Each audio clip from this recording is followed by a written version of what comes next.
How we all get along today? I am always one to tout the advantages of living in a rural area, the country, or a small town.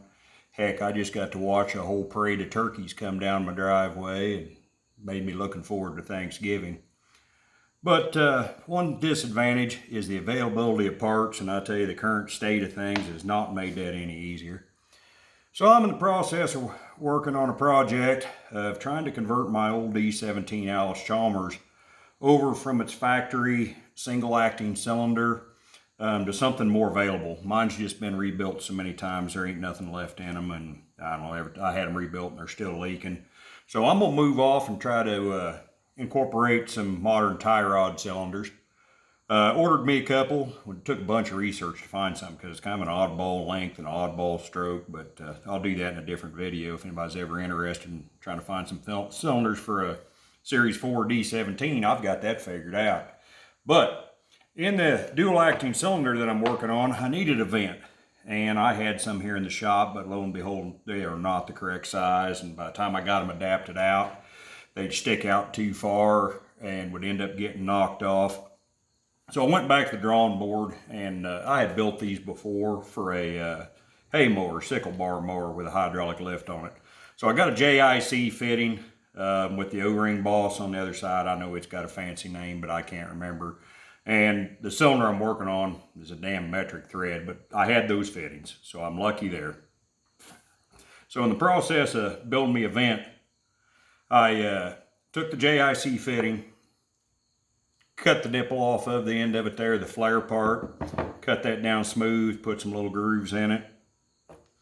Took the cap, drilled some holes in it, some 1/8 inch holes, shoved it full of a brass strainer screen cloth. So I packed layer after layer down inside there to give it a little bit of filtration. Got that to where she'll screw down on there where I've cut that off so the seal no longer seals. Got that where it'll tighten down. I took another piece of strainer screen and folded that over and trimmed it down so to make sure it covers all these external holes. Took a piece of thin aluminum flashing metal, cut it out in a disc, fit it over the top, pressed her on, looks like that.